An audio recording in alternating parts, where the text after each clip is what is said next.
Namaskaram. Today I'm going to be talking about the third verse of Appaḻa Pāṭṭu.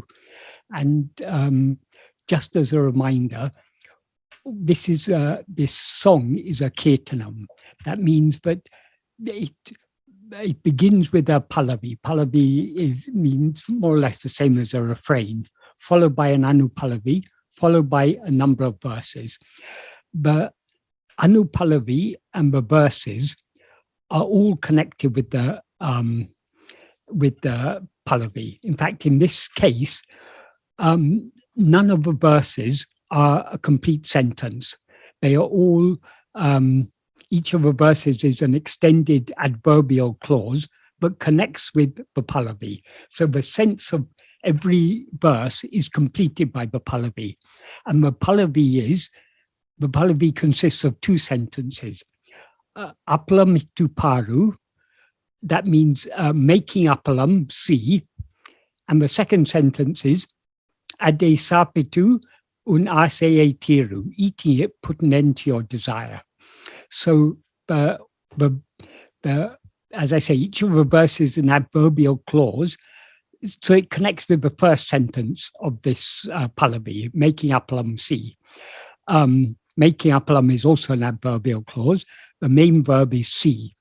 The appalam that Bhagavan is talking about here is what he describes in the final verse as the tanmaya appalam, the appalam that is composed of oneself, or composed of tat, of Brahman. In other words, our own real nature. So making appalam see implies see what you really are. So the whole aim of this song, that's what Bhagavan is describing in each of these verses, is how we can see what we actually are. And by seeing what we actually are, we thereby put an end to all our desire, because desire arises only for ego. Only when we limit ourselves by rising as ego do there seem to be things other than ourselves. So, and consequently, we desire those things that will contribute, which we believe will contribute to our happiness, and we have aversion for those things that will detract from our happiness. So desire and aversion and all arise only because we've risen as ego, and we've risen as ego. That is, ego itself is self-ignorance. That is, we can't say because we are self-ignorant, we've risen as ego, because what is self-ignorant? It's only ego, but the very nature of ego is to be self-ignorant. So we can put an end to ego only by seeing what we actually are. So that is what this song is all about. In the first verse, Bhagavan described the main ingredient. The main ingredient in making an appalam is black gram grains. Those black gram grains, the first thing to be done is to break and pulverize them in a hand mill. So that's what the first verse is describing, that process of breaking the black gram grains in the breaking and pulverizing the black gram grains in a hand mill. The black gram grains he describes as the mānam, the abhimanam, the identification that a body is oneself. He said the mānam that grows in the field of five sheaths. The field of five sheaths means the body, which consists of five sheaths, namely the physical form of the body, the prana or life, manas or mind, the buddhi or intellect, and the chittam or will, which are respectively called annamaya kosha, pranamaya kosha, manamaya kosha, vijñānamaya kosha, and anandamaya kosha. These five sheaths make up the person that we seem to be. So this is what Bhagavan generally refers to as body. And what grows in this body is this attachment, this identification, namely ego. That as ego, we're always aware of ourselves as I am this body. So without grasping a body as itself, ego cannot rise, stand, or flourish. As he points out in verse 20, or he implies in verse 25 of ōyādu. So in this field of 5 sheaves, this false identification, I am this body, arises. That is ego, and that is what he compares here to the black grains, and that has to be broken and pulverized in the hand mill. The hand mill he describes as ඥāna vichara. ඥāna vichara means awareness investigation, and he says the ṉāṇā and ඥāna vichara, that is the awareness investigation, who am I? So this is the initial process, what he describes in verse 1. In verse 2, he then goes on to describe the other ingredients that have to be added to that's once you've broken and pulverized the black gram, what you have to add to it is the juice of the square-stemmed vine, which he says is satsanga, the cumin and black pepper, which are sama and dhamma, and salt, which is uparati. These are some of the basic qualifications required for following any spiritual path, particularly this path of self-investigation. With that, you have to mix asavatida, which is the good vasana in the heart. The good vasana in the heart, what he's referring to is the sat vasana, the inclination, a liking to turn within, to be self-attentive, in order to just be as we actually are, rather than rising as ego. So these additional ingredients are described in verse 2. And then in verse 3, he goes on to describe the next 2 processes. The next process in making an appalam is once you've pulverized the black gram, you've added the other ingredients, then you need to, they all need to be pounded in a mortar using a pestle. So this is what he's describing here. And then that he describes in the first 2 lines of this verse. Then after you've pounded that, the resulting dough then has to be rolled into thin wafers on a rolling board using a rolling pin. So that is what he describes in the second half of this verse. And finally, you have to fry the appalam and eat it. That's what he describes in the final verse, which we'll talk about next time. So what he's talking about in this verse, or that is what he's describing the metaphorical significance of these 2 processes of pounding the mixture and then rolling it into wafers. When making an appalam, because it's a physical process, obviously we have to go through stages. We need the initial preparation, the additional ingredients, then pounding them together, then rolling them. These are all step-by-step process. In the practice of self-investigation, there's no such step-by-step process.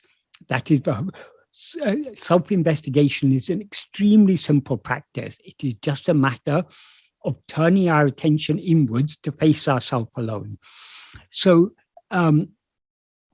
what he described in the first verse as breaking and pulverizing the black gram, namely ego, in the hand mill, which is ඥāna vichara, who am I? That is the practice of self-investigation.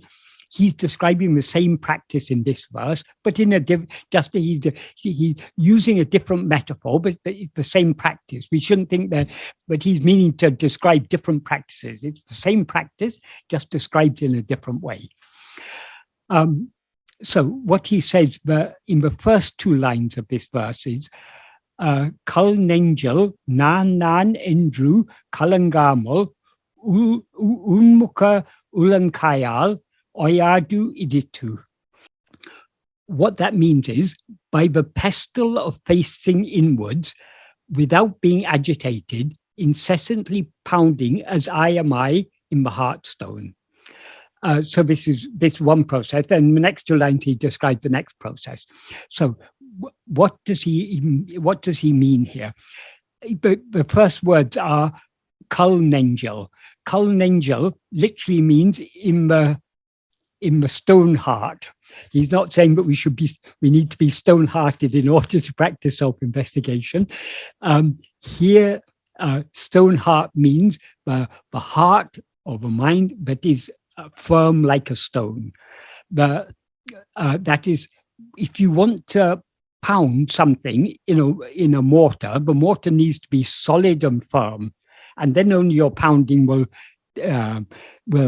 have effect. If you put the ingredients on a soft cushion and try pounding them, obviously you're not going to get any results. You need to have a firm base in which to do it. That firm base that is required for self-investigation is what is often described as titiksha. That's for forbearance. We need to be very firm and steady, unshakable. Whatever troubles life may throw at us, we shouldn't be diverted away from our determination to be inward facing, to be self-attentive, to hold on to self-attentiveness requires great patience and perseverance, because the natural flow of the mind, of the attention, is to be going outwards towards other things. So in order to hold firmly onto self-attentiveness without being shaken, we need firm forbearance, firm patience. So that's what is implied by this firm stone. So the stone heart means the heart that is, or the mind that is as firm as a stone, that is so dedicated and having so much endurance, patience, and forbearance. But come what may, I will not be shaken from my self-attentiveness. That is what is the implication of this term kaṉṉeñji in the stone heart. That's in the heart that is as firm as a stone. So the first word, as I say, first word is kaṉṉeñji. Then, okay, I won't do it in exactly the same order, because what are we to do in that kaṉṉeñji? We have to pound the ingredients.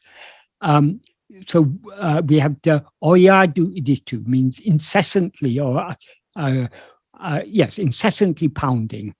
So what is the instrument with which we pound? It is a pestle.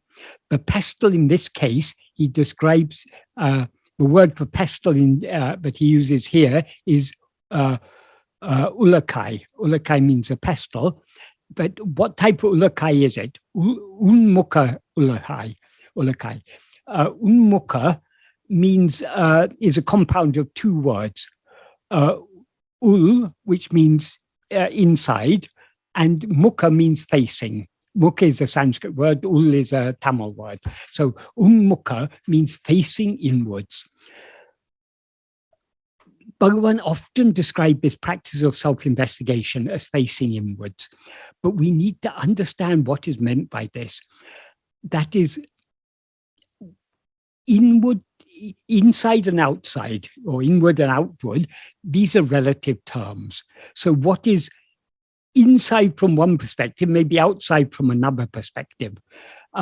So, for example, all the organs of the body, they are inside the body.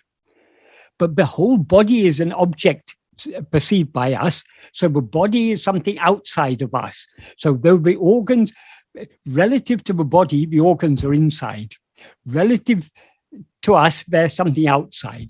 Likewise, the mind and all its thoughts, all the thoughts seem to be inside the mind, but they are external to ourselves. That is, there's something other than ourselves, because we see all the thoughts and feelings and emotions and perceptions and memories and everything that arises, and the likes and the dislikes and everything that arise in the mind. Though they seem to be in the mind, they are external to us in the sense that they are something other than ourselves. So, in the context of self-investigation, when Bhagavan talks about facing inwards, what he means by inwards, it means everything other than ourselves is outside. So inside is only ourself. So facing inwards means facing ourself alone, not allowing our attention to move away from ourself towards anything else. Because in some spiritual paths, for example, in yoga, what they take to be introversion, they're meditating in their mind on some image or some whatever it may be, on some chakra, maybe some chakra in the body or some kundalini or something. The chakras and kundalini, they're inside relative to the body, but they're still outside relative to us. Likewise, any image that we may have in our mind of any deity or anything, it may be inside the mind, but it's outside us. So though in some spiritual paths, looking inside means looking inside the body or looking inside the mind, what Bhagavan means when he says looking inside, it's something, or facing inside, he's using inside in a much deeper sense. Looking inside means looking only at ourselves, facing only towards ourselves. The usual Sanskrit term for facing inwards is antamukham. And uḻ-mukha means the same. It means facing inwards. But another term that Bhagavan often used in Tamil is ahamukham. And ahamukham has a double meaning in Tamil because aham, there are two words, aham. One, there's a native Tamil word, the word that belongs to Tamil itself, aham, which means inside. And therefore, by extension, it means the heart. It also means a home. So what aham in the Tamil word aham means inside. There's also the Sanskrit first-person pronoun aham, which means I, which is also very often used in Tamil spiritual literature. So when Bhagavan talks about ahamukham, we can take it to mean facing inside or facing towards I. Actually, Bhagavan deliberately used this word with this double meaning to make it clear. But what is facing inwards? It's facing only I. So facing anything other than I is facing outwards, even if it seems to be, this is a thought in my mind. I'm meditating on a thought. I'm meditating on the thought of Shiva or Rama or Krishna or whatever God it is, or I'm meditating on a mantra inside my mind. That is all bahirmukham. That's all facing outwards, in the sense in which Bhagavan is using it here. So when he talks about facing inwards in the context of self-investigation, he means attending only to I, not facing anything other than ourselves. So what he describes here as the pestle of facing inwards is exactly the same that he described in the first verse as the handmill of ඥāna vichara. That is, both are metaphors metaphors used to describe the practice of being self-attentive, being inward facing, being facing inwards, facing selfwards, facing towards ourself alone. So the means by which we pound these ingredients, the ingredients being the dehabhimana or ego, identification, I am this body, and all the other ingredients, they need to be well pounded together before they can be, because it needs to, the powder needs to be very fine before you can make a smooth dough out of it.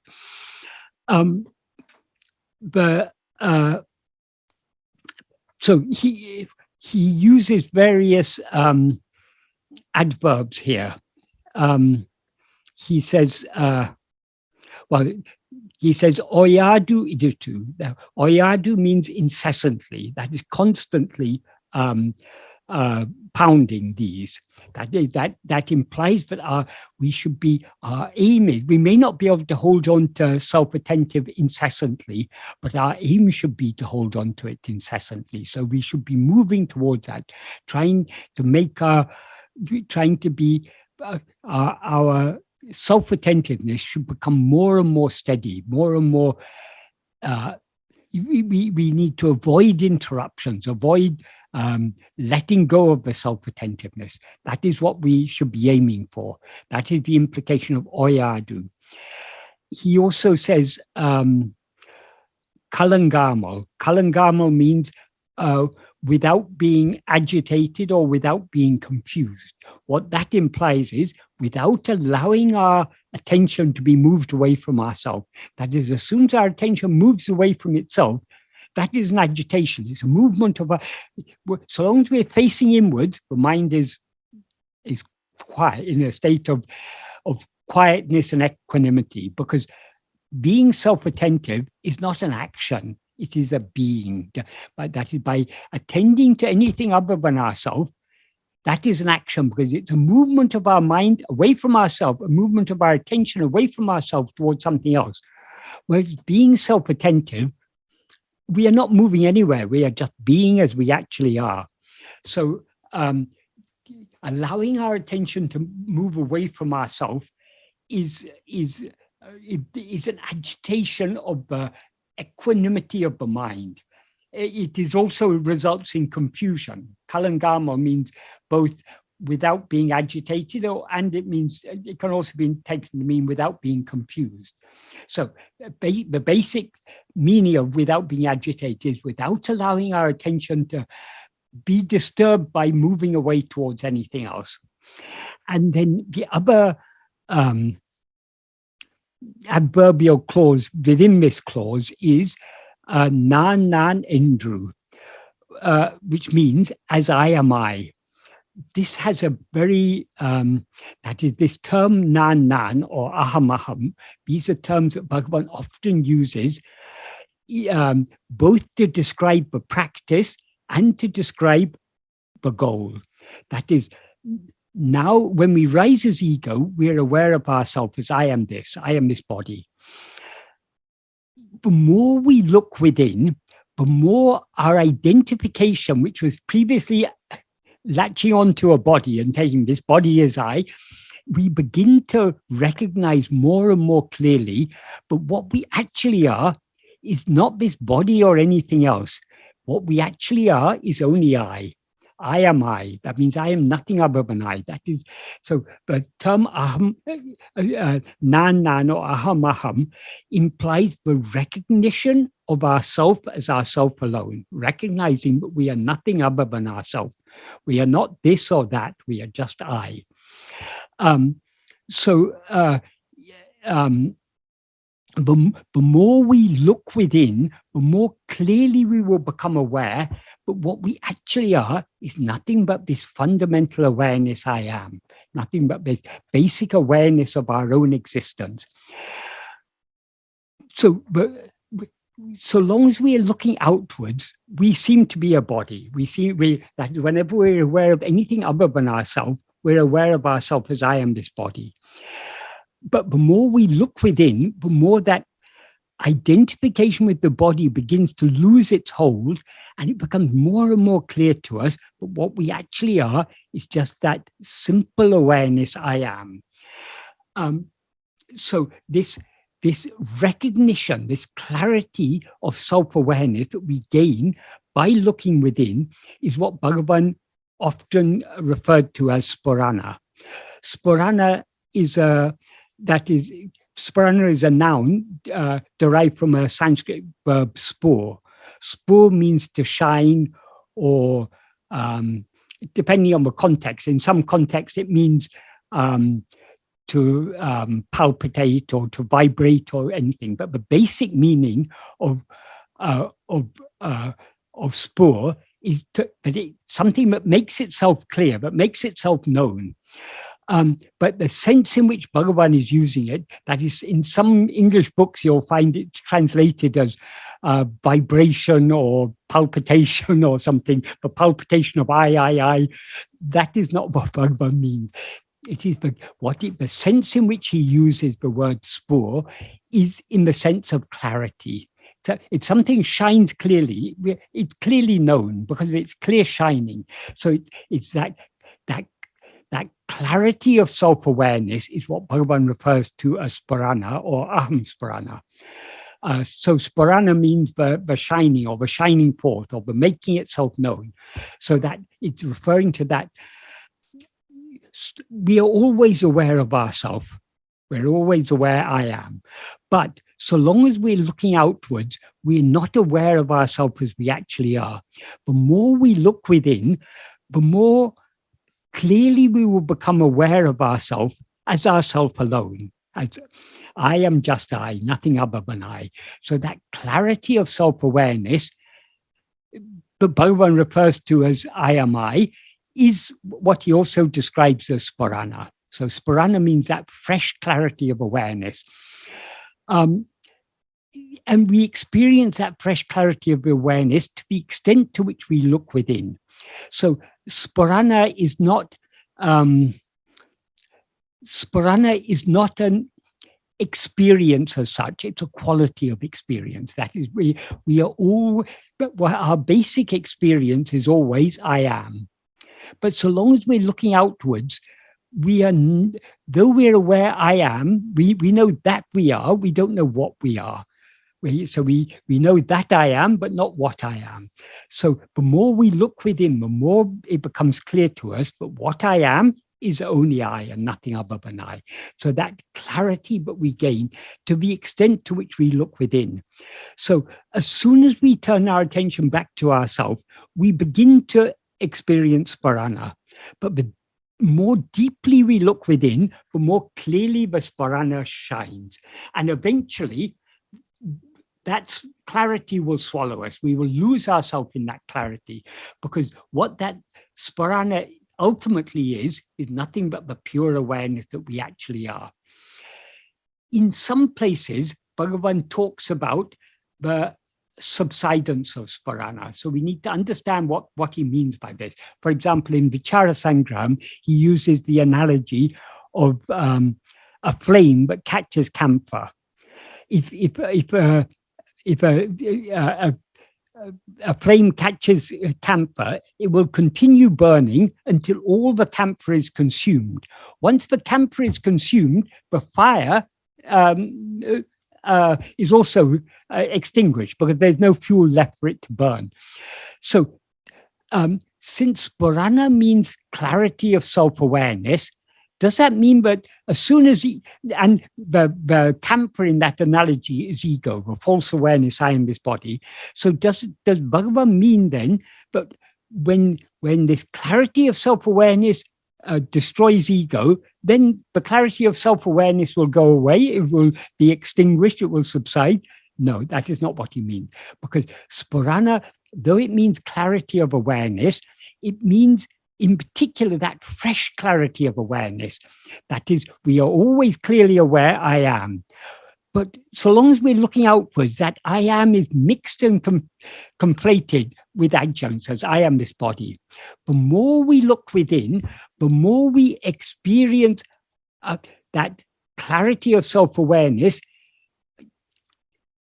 as a fresh and new clarity. That the more we become aware of ourselves as nothing other than I, but that's a new and clear experience. And eventually, when we look within so keenly that we thereby cease to be aware of anything else, ego is thereby destroyed. And the destruction of ego and the full clarity of Spirana are simultaneously. That is, as soon as we attend to ourselves so keenly, but we see ourselves as we actually are, that is the full clarity of self-awareness. That will destroy ego. What will then subside is not the clarity of self-awareness, but the newness of it. That is, so long as because we are now used to being aware of ourselves as I am this body, the more we look within and become aware of ourselves as I am just I, that's something new, something fresh. So we feel the more we look within, the more clear and obvious this fundamental awareness I am becomes to us. And the more clear it becomes to us that we are nothing other than that. So long as ego survives, this seems to be something new and fresh. And the deeper we go within, the more newer and fresher it seems to be. And eventually, when ego is destroyed, it shines with all its newness and freshness. Just like if the sun is always shining in the sky, but if it's a cloudy day, we can't see the sun directly. The sunlight is filtered through the clouds, so we're not seeing the sun as it is. But if the winds come and blow away the clouds, the sun seems to appear afresh. Of course, it was always there, but we can see it clearly only when the clouds are removed. Likewise, when the cloud of ego is removed, we see ourselves with a fresh clarity. So that is what Bhagavan describes, for example, in so many places. In verse 2 of Anma Vidde, verse 20 of Upadesha Undiya and Upadesha Saram, and in verse 30 of uḷ-mukha, he says, when I dies, one thing will shine forth as I am I. So there he's referring to what he, in that case, the I am I is a full clarity of self-awareness. It's not just a partial clarity, but we experience during practice, but full clarity. So momentarily, that seems something new, because till then, ego was there obscuring that clarity of self-awareness. When ego is destroyed, it seems to be something new and fresh. But Bhagavan says in verse 30 of uḷ-mukha, though it appears, it is not I, meaning it is not ego, it is the Purna, it is the infinite whole, it is what we actually are. So when ego is swallowed by that clarity, momentarily it seems to be a perfectly fresh and new clarity, but then instantly we recognize this is not anything new. This is what I always am. I've never been anything other than this fundamental awareness I am. So what momentarily seems something new is the next moment is recognized.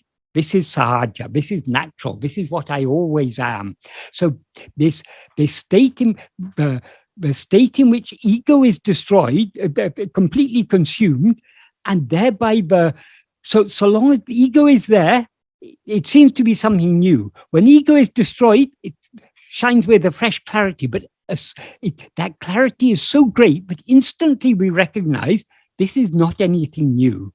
This is sahaja, this is natural. So that recognition, but what till now seemed to be a new and fresh clarity of self-awareness, a spārana, when it is recognized to be our own real nature, sahaja, that is what Bhagavan described as the subsidence or cessation or extinguishing of spārana. That's what he means by that analogy of the camphor and the flame.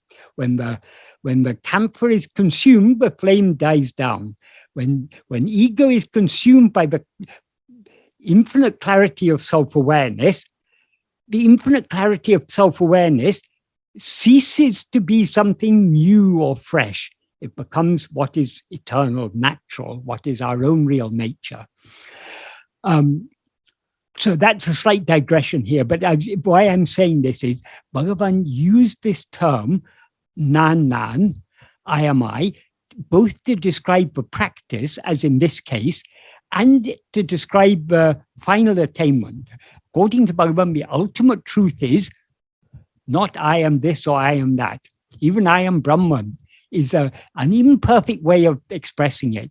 When we know ourselves as we actually are, there is nothing other than ourselves. So who am I? I am only I, nothing other than I.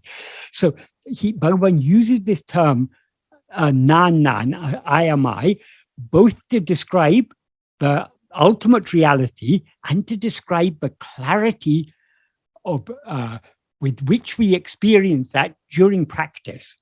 For example, in the verse, Hridaya Guhara Madhye Kevalam Brahma Matram Hyam Aham Iti Kuta Aham Iti Sakshat Atmarupena Bhati. That is, Brahman itself.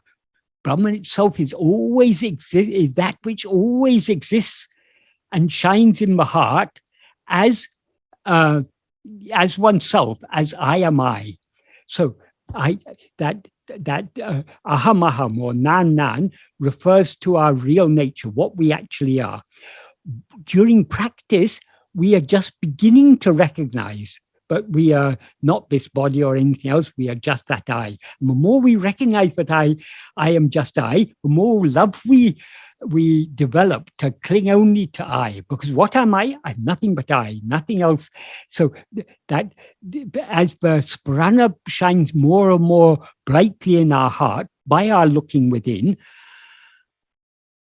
our love to look within grows stronger and stronger and stronger.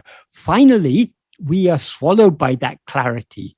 Then we recognize that clarity is not something new, it is sahaja, it's our own real nature.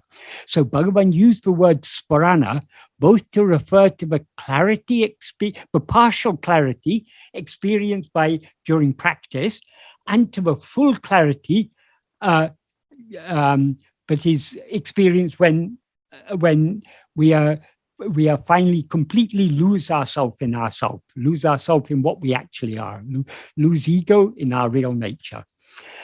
But in this context, because he says here he's talking about the practice, so it's the practice of the more we look within, the more clearly we are aware of ourselves as I am I, the more clearly we recognize that we are nothing other than I. So that's what he means here by ṇāṇā, as I am I.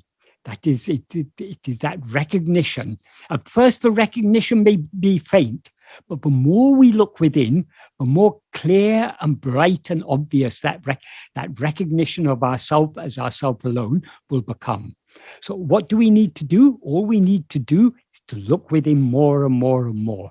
So the key is uḻ-mukha, looking within, or facing within, or being self-attentive, attending to nothing other than ourselves. The more we look within, the more brightly the Spirana shines as I am I, until finally it shines. When we look within so keenly, but we thereby cease to be aware of anything else, we lose ourselves in that clarity of Spirana. Then the newness of that clarity subsides, and it is recognized as sahaja, our own real nature. So far I've talked about the first two lines of this verse. That is the pounding of the ingredients in the mortar. The mortar is the heart, which is imbued with firm titiksha, firm patience and forbearance, the ability to hold on to self-attentiveness, come what may. That's the firmness, the hardness that is required. And the pestle is the pestle of looking within to see ourselves as we actually are, to see ourselves as I am I. And that needs to be ōyādu, unceasingly, and kalaṅgāma, without being agitated, without being disturbed, or by allowing our attention to move away towards anything else. So this is what he describes in the first two lines. Then in the next two lines, that is the process of pounding the ingredients. Once the ingredients have been well pounded, they then need to be flattened and rolled on a firm board to make the appaḻam, the thin wafers, that are subsequently to be fried. First they're dried and then they're fried. But as I say, though in making an appaḻam, there are many different, it's a step-by-step process. You have to go through all the steps. In this practice of self-investigation, there is only one step, facing within, looking within to see who am I. So what he says in the next two lines are, in the last two lines, śāntamāṅ kuṛaviyāl. That means by the rolling piece, which is śāntam, which is peace. Samamāṉa palahaiyił, on the board, which is equanimity.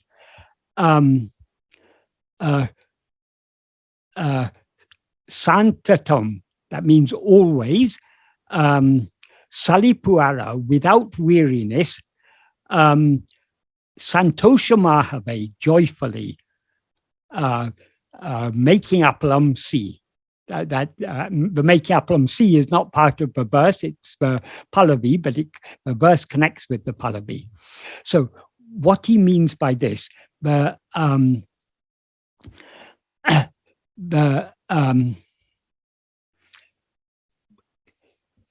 since he describes this comes immediately after describing the pounding being looking within. The implication, since the first word he uses is śāntam, peace, that is, to the extent to which we look within, what we will experience is peace. So the significance of this, of him describing the rolling pin as peace, is that the more we look within, the more we experience our real nature, which is perfect peace. And it not only is it peace, it is a state of equanimity, samam. But in order to experience that peace and equanimity, we need to hold on to the self-attentiveness firmly. So he also says, without weariness. If we become weary in the process of self-investigation and allow our attention to drift outwards, then we lose the peace and equanimity, or we never lose them because they're our real nature, but we cease to be aware of ourself as that peace and equanimity that is ever shining in our heart as I am I. So in order to go deep in this practice of self-investigation, we need to hold on to self-attentiveness so firmly that peace is firmly established in our heart. Because if you want to roll the appaḻam dough to make thin wafers, the board on which you roll it has to be very stable. So we need stability in our practice. And so by being stable in our practice, by holding on to self-attentiveness firmly, that peace settles in our heart. That peace is the stable board. And then, so śāntam means peace, tranquility, composure, contentment, resignation, subsidence. These are what is brought about by our looking within, by our being self-attentive. And on this steady board of the tranquil, peaceful, subsided mind, we need to roll it using a rolling pin. Rolling pin he describes as samam. Samam means sameness, constancy, evenness, equanimity, imperturbability, or it means samadhi in its deepest sense. That is, the deeper sense of samadhi is D means the mind or intellect. Samam means the state of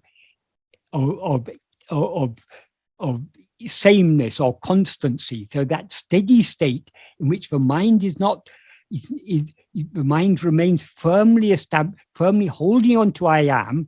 That is the state of samadhi in its true sense, in its deepest sense. The term samadhi is a term that is used in a different sense in different contexts. But in this sense, this is what samadhi means. The deeper sense of samadhi, it is just holding firmly on to self-attentiveness.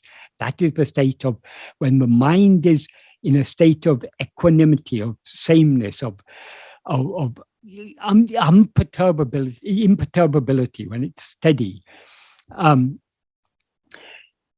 Here, in Tamil, the word samam, that is there are fewer consonants in Tamil script than there are in Sanskrit.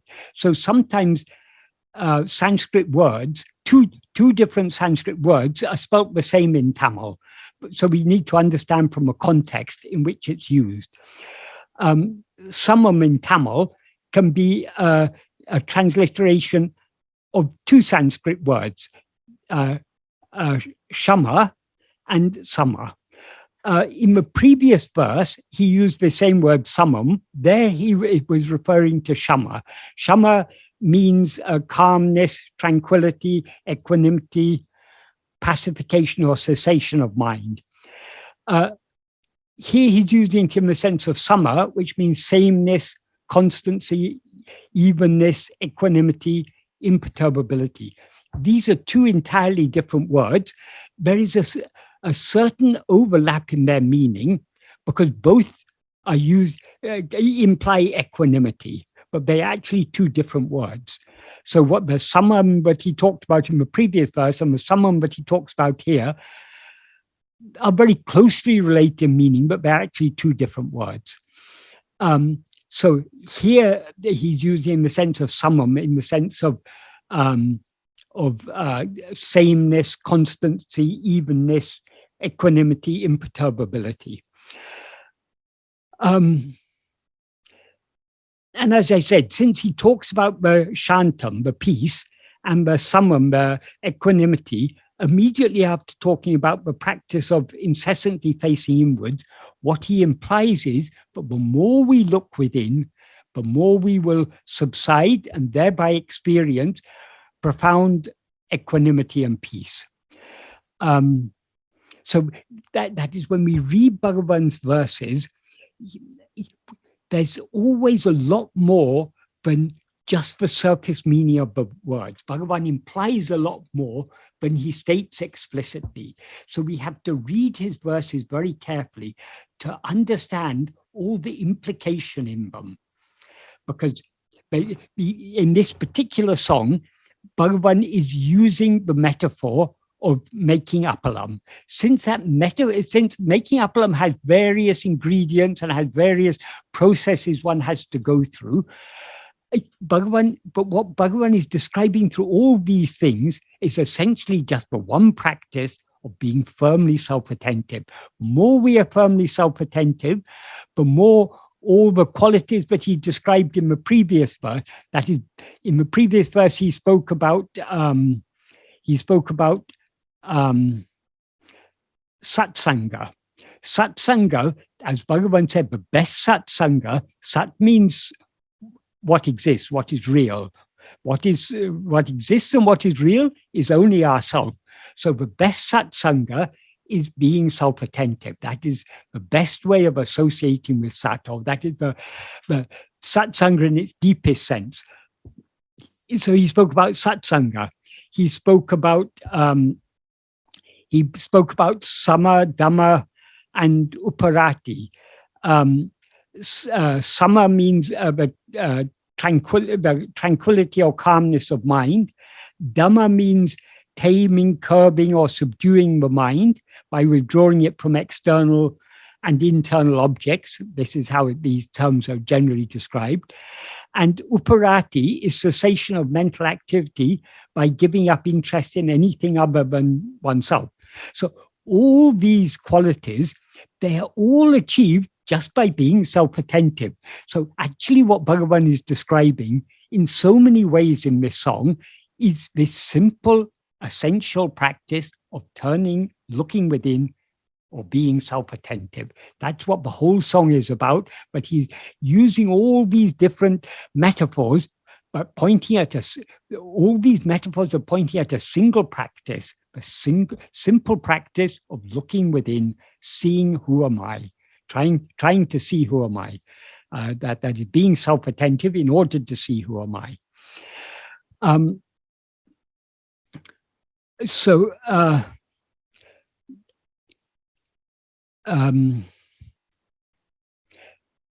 Yes, so he uses this the analogy of the calm and peaceful state of mind. That is the board.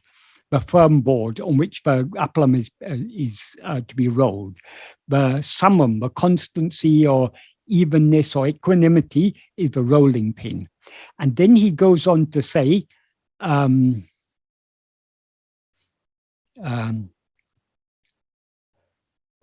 a second, śāntamāṅ kuṛaviyāl, by the board which is peace, samamāṉa. Oh, sorry. The rolling pin is the peace, and the samamāṉa, that is the steadiness or evenness, is the palahaiyil, the plank or the board on which you are to roll it. Sorry, I was mixing up the metaphors here. So that's in the third line. He describes those two. And then in the last line, he says, santatañ. Santatañ means constantly. So santatañ in effect means the same as in the second line of this verse. He used an adverbial participle, ōyādu. ōyādu means incessantly. So what you do incessantly, you're doing always. So by using both of these adverbs, both ōyādu in the first half of the verse and śāntam in the second half of the verse, he is emphasizing the need for constancy. That is, we may not be able to hold on to self-attentiveness uninterruptedly, but our aim should be to hold on to self-attentiveness uninterruptedly. That means whatever else the body, speech, and mind may be doing, we should be trying deep in our heart to be holding on to self-attentiveness, because whatever else the mind, what are the instruments of action, mind, speech, and body, whatever actions mind, speech, and body may be doing, we never cease to be aware I am. So we can always hold on to that self-attentiveness, even in the midst of other activities, if we have an interest to do so. So if we have a love to do so. So our aim in practice is to be, we not only need to go deeper and deeper within, our inward facing needs to be more and more constant. So that is what Bhagavan describes in the second line as ōyādu, and in this fourth line as santatañ.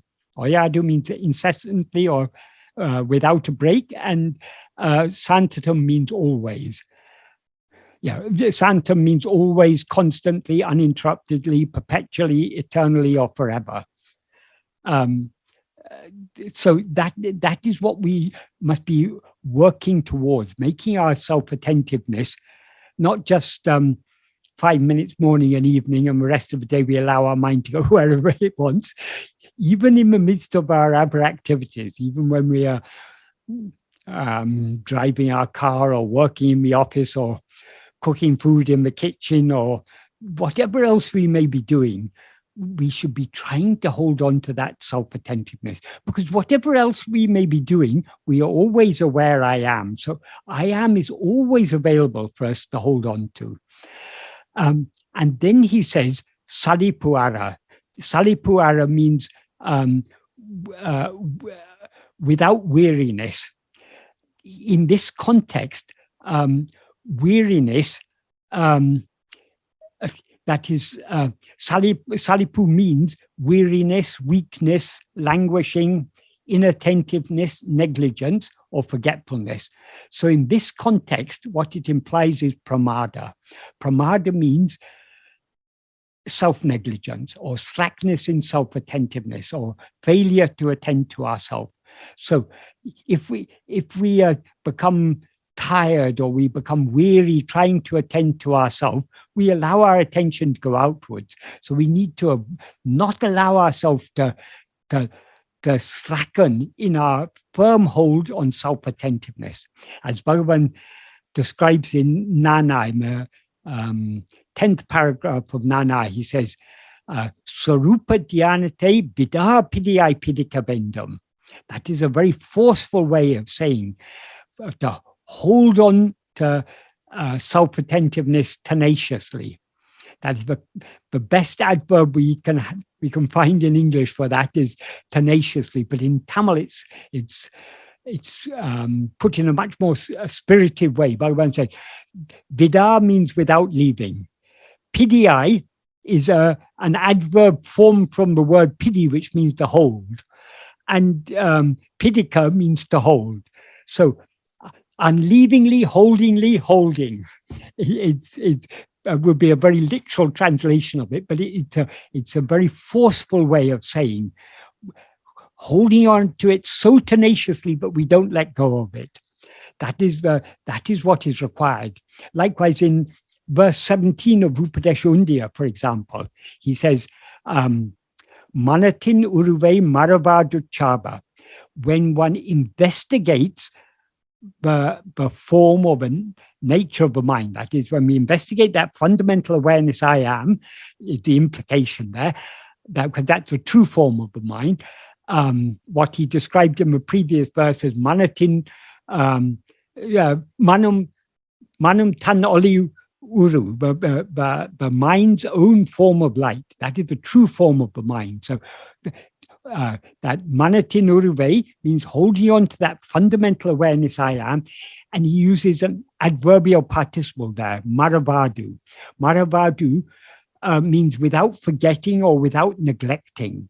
So again, it implies without pramado. So we should be so keenly self-attentive, but we don't allow ourselves to fall a prey to pramada, fall a prey to negligence. We need to hold on to ourselves so intensely.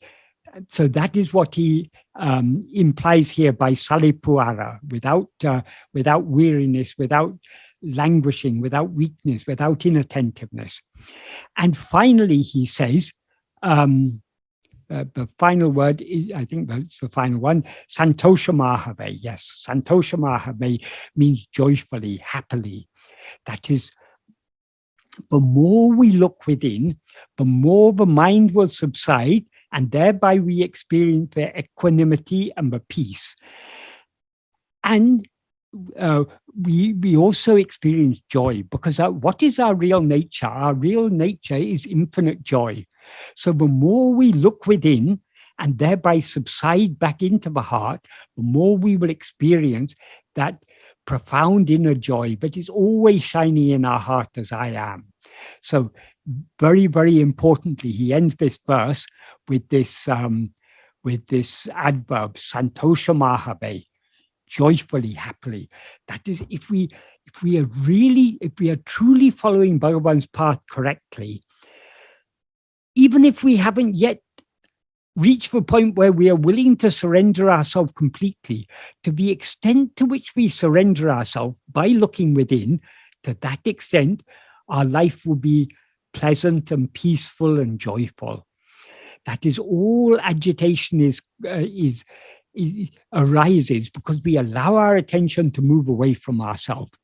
This is why in the 13th paragraph of ṉāṇā, in the paragraph where Bhagavan talks about surrender, he first describes surrender as holding on to self-attentiveness so firmly, but we thereby do not give the slightest room to the rising of any thought other than thought of oneself. In other words, we are so keenly self-attentive, but no other thought can arise. That is giving ourselves to God, he says. And then he says in the next sentence, however much burden we place on God, he will bear all of it. What he implies by that is we need not be concerned about anything else. Our only responsibility is to hold firmly to self-attentiveness and thereby give ourselves entirely to God. If we do so, he will take care of everything. Then in the next sentence of that 13th paragraph, he says, when that one Parameshwara Shakti, that one Parameshwara Shakti refers to God. Shakti means power. Ishwara means God, or it also means ruler, ruling power. Parameshwara, that supreme ruling power, or the power of God, when that one power that is God, that is our own real nature, is driving all karyas. Karyas means whatever needs to happen, whatever ought to happen, whatever needs to be done, whatever ought to be done. Everything is happening, is being driven by him. When such is the case, Bhagavan says, why should we, instead of yielding ourselves to that, be constantly thinking, I need to do this, I need to do that? Or he doesn't even say, I need to do this. It's necessary to do this, it's necessary to do that. That is, there's nothing we need do other than just holding on to self-attentiveness, other than incessantly looking within. ōyādu uḻ-mukha, facing within, looking deep in our heart incessantly. That is the only responsibility Bhagavan has given us. As he said, when someone asked something about duty, Bhagavan said, your duty is not to be this or that. Your duty is just to be. How can we just be? Only by holding on to self-attentiveness. So that's the only responsibility Bhagavan has given us. If we hold on to self-attentiveness, he will take care of everything else. He has given us that very clear assurance there. And then he says, he then uses the analogy of a passenger traveling on a train. When we're traveling on a train, we know the train is carrying all the burden. So why should we continue carrying our small burden on our head? Why should we carry our luggage on our head? Since the train, whether we put the luggage on our head or on the seat beside us, the train is carrying the luggage, and the luggage is going to reach its destination because the train will take it there. So we don't have to be concerned about anything else. We don't have to take on the burden of anything. We can leave the entire burden of our entire life and all our loved ones, everything he is taking care of. So leave everything to him. Our only aim is to hold firmly to self-attentiveness, to look within. And he says there, he says, why to suffer? Why do you suffer by carrying it on your head instead of sukhamai, instead of happily, joyfully traveling at ease by putting it aside? So if we are following Bhagavan's path of self-investigation and self-surrender correctly, this is a very joyful path. Because we leave the entire burden, all our cares, all our concerns, all our worries, we leave entirely to Bhagavan's care. Our only aim is to be happily, peacefully surrendered to him by holding on to I am. That's all that is required. And surrendering to him is so easy because all we have to do to surrender ourselves is to hold on to I am. The more we hold on to I am, the more ego will thereby subside. That is, the surrender will happen effortlessly, merely by virtue of our being firmly self-attentive, by our incessantly facing within. This is everything. That is why Bhagavan diagnosed what is the root cause of all our problems. What is the root cause of our illness? It is nothing but ego. And since he diagnosed one ultimate cause for all our problems, he prescribed one simple medicine. That simple medicine, what is ego? It's a false awareness, I am this body.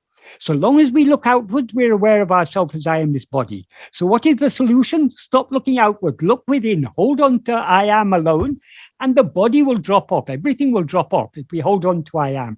Why? Because the body is not holding on to us. We are holding on to the body, saying, I am this body. We can't blame the body for that. So if we hold on, instead of holding on to the body and consequently being aware of ourselves as I am this body, if we hold on to I am, we become more and more clearly aware of ourselves as I am just I. And the more clearly we are aware of ourselves as I alone, the more joyful and more peaceful, calm and joyful our life will be. So that is what Bhagavan is describing so beautifully in this verse. The key word in this verse is in the first line, uḻ-mukha, facing within. Facing within, how? As I am I. That is facing within to see ourselves as ourself alone, to see nothing but ourself. The more we look within, the more ego and mind will subside, the more we will thereby experience śāntam, samam, and santōṣam. We'll experience the peace, the equanimity, and the supreme joy. And what is that supreme joy? That is Ramana. The very name Ramana means joy, or the giver of joy. So he has come to give us joy. He is ever ready to give us joy, but we need to be willing to accept the joy he's waiting to give us. How can we accept it? Only by holding on to I am. Because I am itself is that joy, but is Ramana. Om Namo Bhagavate Sri Arunachala Ramanaya.